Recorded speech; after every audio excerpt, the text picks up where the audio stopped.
नमस्कार दोस्तों, स्वागत है आप सभी का मेरे YouTube channel Civil Point Classes में। आज अपन revise by short note series में आरसीसी में जो अपन IAS 456 का रिवीजन कर रहे थे, उसमें अपन इसका सेकंड चैप्टर में लेके आया हूँ और इसको चलिए अपन ख़त्म करते हैं आज। तो इसमें अब अगला है टेबल 6। टेबल 6 में जो दी गई है वो है adjustment to minimum cement content for aggregate other than 20 mm nominal maximum size. ये लिमिट है, नॉमिनल साइज़ है 10, 20, 40, ये मैक्सिमम साइज़ है। ये एडजस्टमेंट कितना होगा सीमेंट कंटेंट में +40, इसमें कुछ नहीं होगा, इसमें -30, ये केजी पर मीटर क्यूब में रहेगा। ये आपको ये चीज़ याद रखनी है। आगे आता टेबल 7 है limits of chloride content of concrete. और 3 टाइप की इसमें कंक्रीट है, concrete containing metal and pre stress concrete, इसका 0.4 रहेगा। Maximum total acid soluble chloride content KG पर मीटर क्यूब में इसकी यूनिट है। ठीक है। सीमेंट रेनफोर्स कंक्रीट है तो 0.6 रहेगा। कंक्रीट नॉट कंटेनिंग मेटल इसमें 3 रहेगा, ये याद रखना है।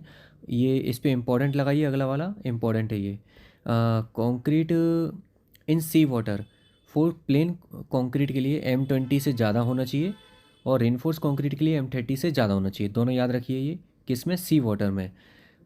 यूज़ ऑफ स्लैग और pozzolana cement is advantages to under such condition. ठीक है, इसका नोट है ये IAS कोड में दिया हुआ, आप इसको याद रखिए। C concrete mix proportion, design mix जो अपन लेते हैं वो M20 से ज़्यादा के लिए लेते हैं। डिज़ाइन मिक्स अब एक समझिए, नॉमिनल मिक्स होता है, एक डिज़ाइन मिक्स होता है। नॉमिनल मिक्स में 1, 1.5, 3 आपने पढ़ा होगा, 1, 1.5, 3, 1:2:4 ये रेशो है M20 M15 इस टाइप से। तो ये क्या है, नॉमिनल मिक्स से पहले से प्री मिक्स, ये डिज़ाइन पहले से आपके लैब से फिक्स है। लेकिन जैसे ही M20 से ज़्यादा ग्रेड आती है, मतलब M25 से ज़्यादा ग्रेड आएगी तो आपका डिज़ाइन मिक्स आपको देना पड़ेगा नॉमिनल मिक्स से। इसका डिज़ाइन मिक्स होगा, और डिज़ाइन मिक्स कैसे होता है वो अलग प्रोसीजर है, तो इसको ध्यान रखिए। M20 से ज़्यादा, ठीक है, नॉट इक्वल टू नहीं है, ये M20 से ज़्यादा है, मतलब मिनिमम जो ग्रेड रहेगा M25 रहेगा। डिज़ाइन मिक्स कंक्रीट में FM जो होता है FCK + 1.65 इंटू सिग्मा होता है। FM टारगेट मीन स्ट्रेंथ होती है, और ये जो सिग्मा है ये एज्यूम्ड स्टैंडर्ड डेविएशन है। M10 और M15 के लिए 3.5 होता है, M20 M25 के लिए 4 होता है, इसके लिए 5 होता है। M30 से ज़्यादा है उससे ज़्यादा के लिए अगर प्रॉपर केयर डन नहीं हुआ है तो सिग्मा को, ये यहाँ पे जो सिग्मा दिया हुआ है 1 Nm/m² में आपको इसको इंक्रीज़ करना है। ठीक है, अब आगे अपन आते हैं शॉर्ट टर्म। ये जो मैंने लिखा है ये ES का प्रीवियस ईयर क्वेश्चन है, 2019 में ये आ चुका है। Short term modular ratio ES/EC को बोलते हैं। Long term modular ratio 280/3 sigma CBC को बोलेंगे।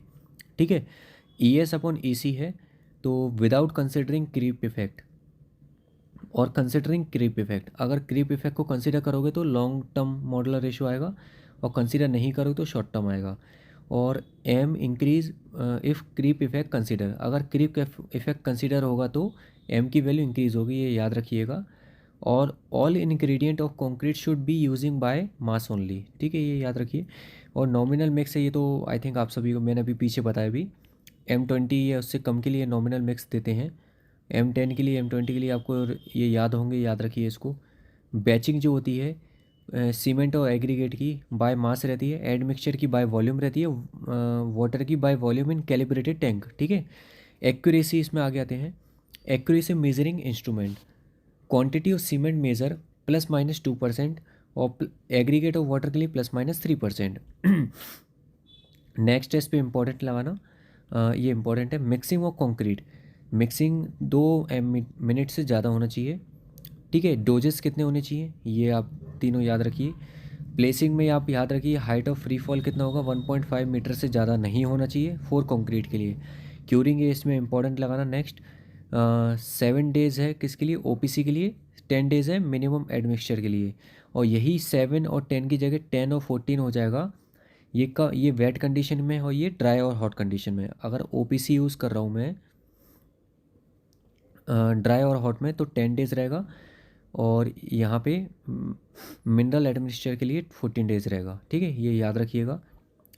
Water cement ratio under water concreting में 0.6 से कम होना चाहिए, और मिनिमम सीमेंट कंटेंट 350 kg/m³ और कंक्रीट से कम इक्वल होना चाहिए। ठीक है, ये इंपॉर्टेंट है। फ्रीक्वेंसी टेस्ट रिपोर्ट्स जो अपन कराते हैं क्यू टेस्ट, उसमें नंबर ऑफ सैंपल कैसे याद रखने हैं आपको, ये याद रखिए 1 2 3 4 और 4 + 1 फॉर एवरी 50 मीटर क्यूब, ठीक है।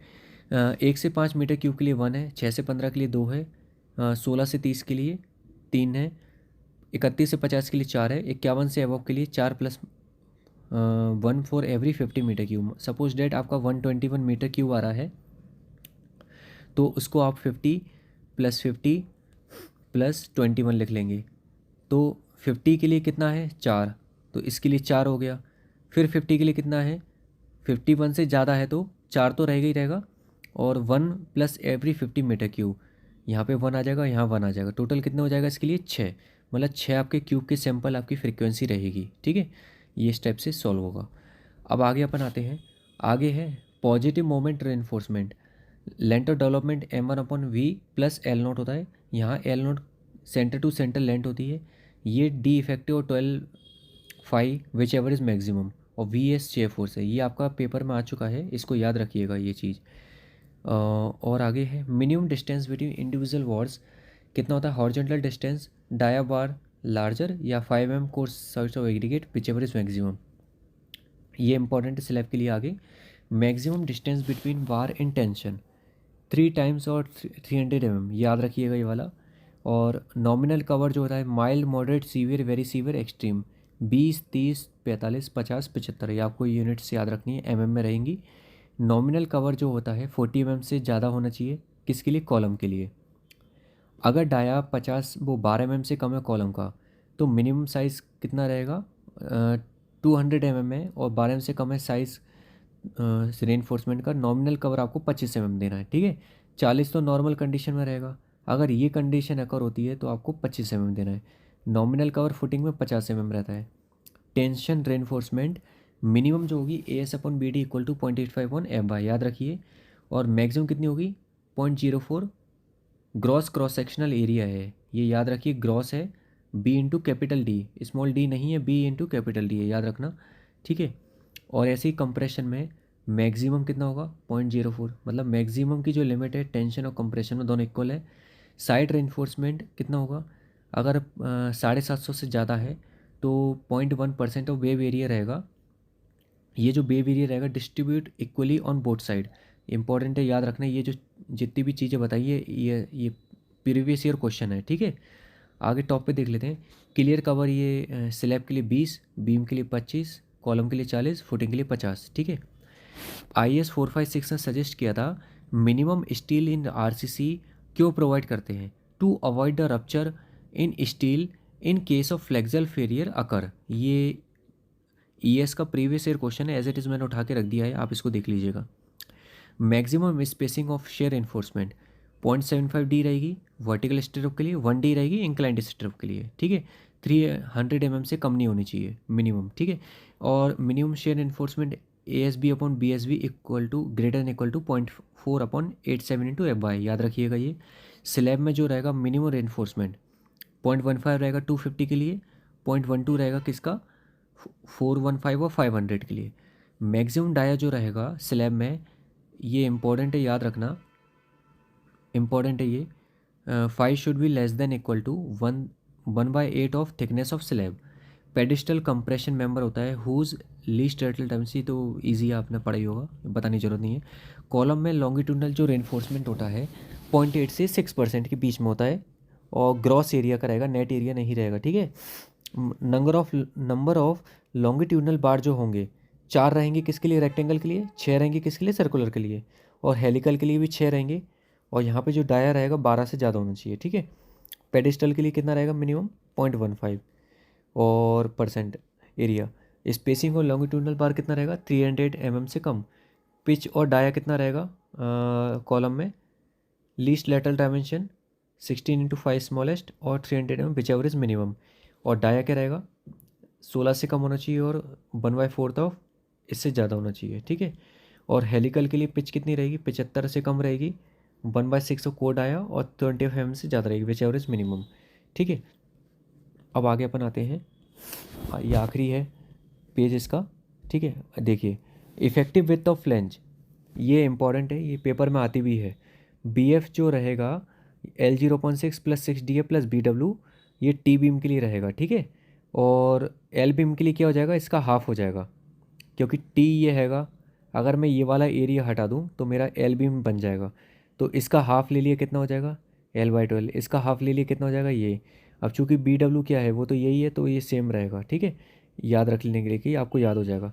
ये मल्टीपल बीम्स के लिए है, ठीक है।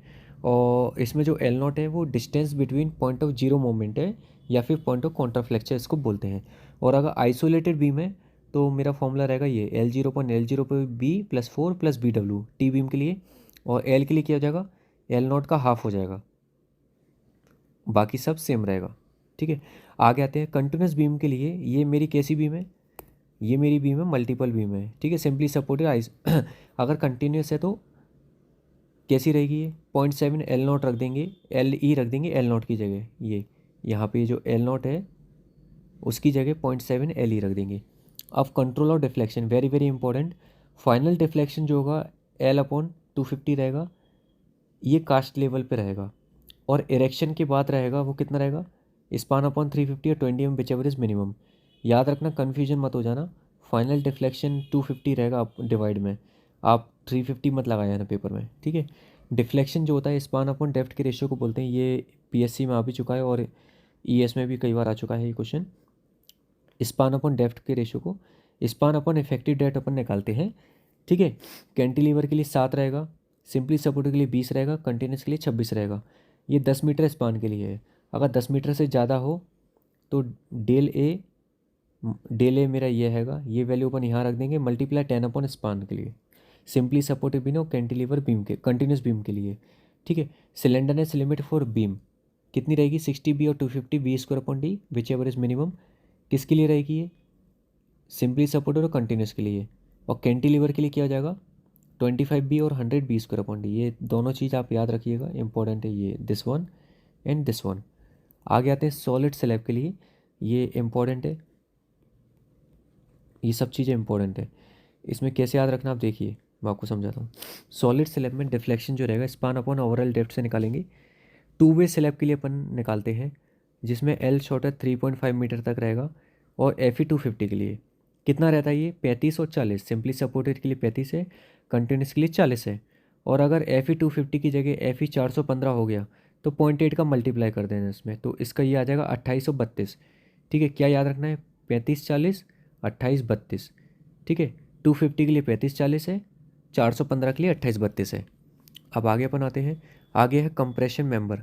कंप्रेशन मेंबर क्या रहेगा, 3 टाइम्स रहता है इफेक्ट। और शॉर्ट कॉलम क्या रहेगा, LE/D और LE/B should be less then 12, याद रखना इंपॉर्टेंट है। और सिलेंडरनेस लिमिट कॉलम के लिए क्या रहेगी, 60 लीस्ट लेटरल डायमेंशन से कम होना चाहिए, और 100 B/D से कम होना चाहिए। ये बोथ हैंड रिस्टेंट होता हो और अनरिस्टेंट हो तब ये। और मिनिमम सेंट्रिसिटी कितनी रहेगी, वो रहेगी ये कितनी, L/500 प्लस लेटरल डायमेंशन/30 या फिर 20 mm विच एवर इज, ये सब्जेक्टेड टू 20 mm मिनिमम रहे, ठीक है। इन दोनों से जो मैक्सिमम आएगा वो अपन को लेना है। और development of length of bar 5 sigma से अपन 4 टाउ BD, ये पीएससी में पिछले साल ही क्वेश्चन आया था AE में। और यहाँ पे जो सिग्मा एस है, WSM में सिग्मा ST रखना है, LSM में 0.87 FY रखना है, ठीक है। और ये जो टाउ BD है बॉन्ड, ये बॉन्ड स्ट्रेस है, ये किस पे डिपेंड करेगी, मिक्स पे, मतलब M20 M30 इस पे डिपेंड करेगी। ये वैल्यू होती हैं, देख लीजिएगा। LSM में 250 के लिए इन टेंशन में ये वैल्यू मेरी है, ये LSM में है। 3 चीज़ें याद रखनी है, LSM 250 और टेंशन। और अगर इसको मैं 250 की जगह 415 ले लूँ तो ये जो मेरा टाउ BD है, ये जो वैल्यू है, ये 60% बढ़ानी है। अगर टेंशन की जगह कंप्रेशन ले लूँ तो 25% बढ़ानी है। और WSM ले लूँ LSM की जगह तो 40% बढ़ानी है, ठीक है। तो क्या याद रखनी है आपको, 3 चीज़ें याद रखनी है, तीनों इंपॉर्टेंट है, ये पेपर में आती हैं। 415 के लिए 60% बढ़ाना है, कंप्रेशन के लिए 25%, WSM के लिए 40%, ठीक है। और बार बंडल्स इन कॉन्टैक्ट 10% से ज़्यादा हो 2 बार्स इन कॉन्टैक्ट, और 3 हो तो 20% होगा, 4 हो तो 33%। इंक्रीज इन बार 4/5 लेंगे बैंड्स के लिए, हुक्स के लिए 16/5 लेंगे या यू शेप के लिए। और anchoring share enforcement 90 degree stirrup L=8/5 लेना है, 135 के लिए 6/5, 180 के लिए 4/5, ठीक है। ये आपका यहाँ पे आपका ख़त्म होता है IAS 456। जो जो इम्पोर्टेंट चीज़ थी, की पॉइंट्स थे, वो मैंने इसमें नोट डाउन करा लिए। तो इतना पढ़ लीजिए, आपका IAS कोड ऑलमोस्ट कंप्लीट है, इसमें ज़्यादा चीज़ें छूटी नहीं है। तो इतने के बाद आपका सब कवर हो जाएगा और कल से मैं आपको स्टार्ट कराऊंगा RCC। तो RCC भी आपको 3-4 लेक्चर में ख़त्म करा दूंगा। जो ऑब्जेक्टिव पॉइंट ऑफ व्यू से, ये कन्वेंशनल नहीं है, कन्वेंशनल का मैं ये सब ख़त्म होने का मैं दोबारा कन्वेंशनल का पूरा डिटेल में स्टार्ट करूँगा। तो अभी आप शॉर्ट नोट से रिवीजन करिए। ठीक है दोस्तों, गुड नाइट। और अगर आपको मेरा चैनल पसंद है तो लाइक सब्सक्राइब जरूर करिए और बेल आइकन पर क्लिक करिए और ज़्यादा से ज़्यादा लोगों को शेयर करिए और रिवीजन करिए। बहुत अच्छा मौका है आपके पास, इतना अच्छा मौका नहीं मिलेगा आपको रिवीजन करने का। गुड नाइट दोस्तों।